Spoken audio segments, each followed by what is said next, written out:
Today's lesson is section 3.5 day 2. We're going to take higher derivatives of trig functions, and then you'll be able to write tangent and normal lines for them. Remember, normal lines means perpendicular lines. So what we're going to do is take the second derivative in the event that y equals cosecant of x, but we're going to take a lot of different second derivatives. And just keep in mind that if you end up with a function times a function, you are going to have to use the product rule, which just might happen right now. So the first derivative of cosecant is negative cosecant cotangent. All right, now I'm asked to take the second derivative of that. So we take the derivative again. And this time, we have a function that we have a u times a v. A u, and this is a v. So we need to use the product rule.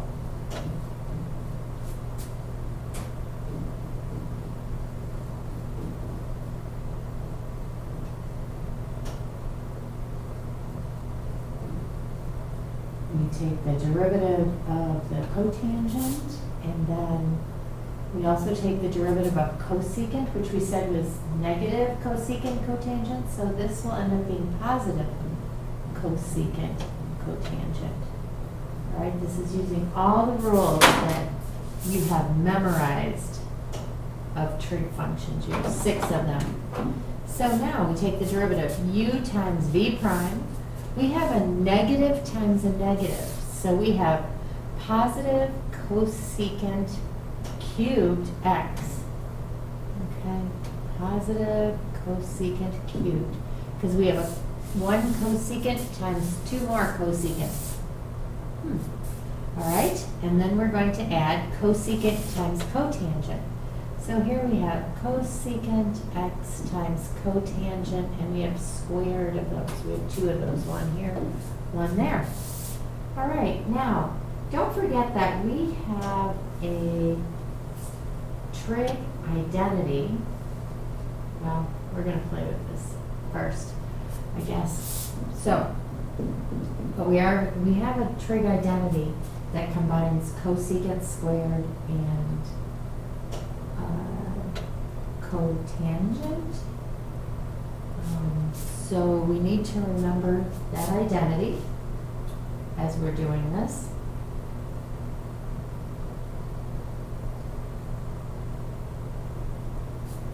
The identity that you should remember is cotangent squared plus 1 equals cosecant squared of x. All right, so this is one of those trig identities, like sine squared plus cosine squared. All right, so next step we're going to do here is factor out a cosecant.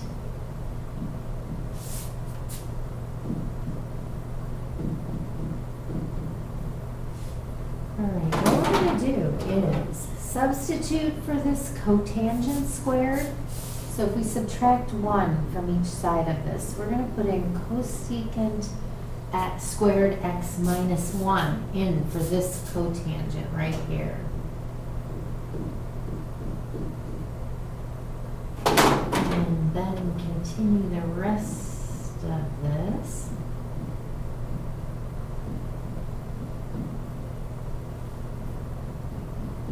And all we're doing really is simplifying this a little bit so that our final answer will be, and you might have to do this on some of your problems because they won't match the answers in the back of the book. So you should be able to do this to make sure you know, especially for multiple choice questions, you have to know that these are all the same representations of the same equation. So, next, that was a second derivative. Here's a second derivative where we need to use the quotient rule. Everyone should know the quotient rule by now. And remember, we have u as the numerator, v as the denominator. So u is cosine. The derivative of cosine is negative sine. And v equals x, the derivative of v is 1. All right, so let's do the first derivative. This could get messy, that's all I'm saying. V is x, so we know we have an x squared in the denominator. The numerator is v, which is x, times u prime, which is minus sine of x, subtract cosine times 1. It's not that bad, is it? I don't know, it depends. Depends on what you think. Now, we're either going to have to use, we need to take another derivative. Wait, and I'm sorry, this is only the first derivative, it's not the second derivative.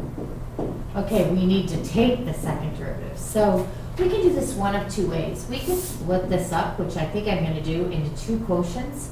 Or we could do the quotient rule and we'll have a product rule embedded in the quotient rule. That kind of scares me. So I'm going to take these two terms and separate them from each other. And we're going to use the quotient rule twice. First of all, though, I'm going to take one of those x's and cancel it out in the first term. So this equals minus sine of x over x and there's only one x there, and minus cosine of x over x squared. All right, so we got a little work to do here because we have two quotient rules. U over v and u over v. So u is negative sine of x, v equals x. Now, derivative of sine is cosine, so we're just going to have a minus cosine because there's a negative to carry down. All right, this first term of the second derivative is x squared, and then we have x times cosine of x, negative cosine of x, and plus a negative sine of x. So plus minus sine. That's our first term. Yay. Second term. Remember we have u in the top, v in the bottom. So u is cosine. U prime is negative sine. V is x squared, and v prime will be 2 x's. All right, now these are, they have a subtraction sign in between, so don't forget that. Let's put this all together. A v squared is an x squared squared. X squared always starts up here too, minus sine of x. So we have v times u prime minus u times v prime, 2x cosines of x. Oh boy. All right, I think just for the sake of fun, we could combine this and make it prettier, but I'm not going to do all that algebra right here on this video. We're just going to look at that because we've got a tangent line to draw. So there is some more simplifying you could do here. I'm not going to do it on this video. A couple of jerks. A jerk is a derivative of acceleration. Therefore, a jerk is the third derivative. You can think of jerk as when you change acceleration in a car, you go forward and backward. If you're riding with a bad driver, or if you are a bad driver, then your car ride is jerky. That means your acceleration is changing at different rates, so that are not continuous. They're rough. So anyway, the third derivative of position is jerk, the second derivative of velocity, and just the derivative of acceleration. So we'll probably be taking some third derivatives. Let's start with some harmonic motion examples. All right, so if the position function is 3 cosine, the velocity function is 3 times sine and negative. And instead of an x variable, we have t for time. The acceleration, derivative of sine is cosine, and we just keep our -3. Our jerk is equal to the derivative of cosine is negative sine, so now we have 3 sine of t. Okay, and that's our jerk. Let's try jerk again. We've got to take 3 derivatives in order to get the jerk. The first one is derivative of sine is cosine. Derivative of cosine is negative sine. That's our velocity. Our acceleration. We still have a 2 in front of this one. Derivative of cosine is negative sine. Derivative of sine is positive cosine. And last but not least, jerk. We have a -2, and the derivative of sine is cosine, positive. Derivative of cosine is negative sine. There's our jerk, and here's our jerk. Last but not least, we are going to write the equation of a tangent line. Okay, so we're going to do this problem 2 different ways. We're going to solve the trig function using the quotient rule, and numerically we're going to check our answer using the calculator function to make sure we get the right derivative. Now, we have a function given to us, and we're going to take the derivative of that function to find the slope. We're already given a point, so from this x point, we can calculate the y value right now. Tangent of 4 over 3x. Now, we are going to get some kind of decimal thing. Or we could just leave it tangent of 4 over 12.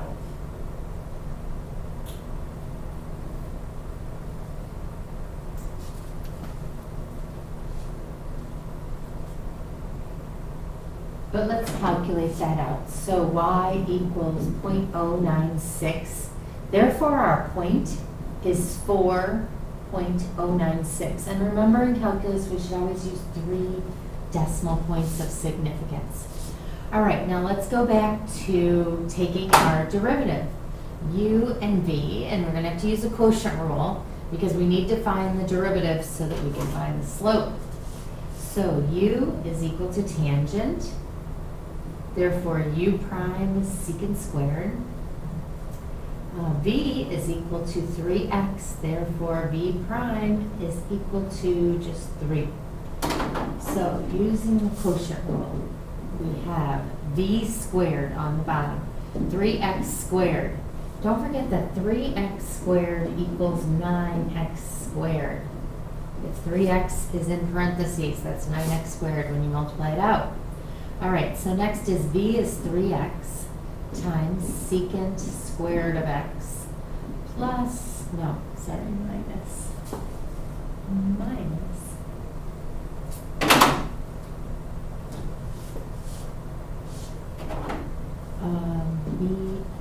u times v prime, which is 3 tangent x.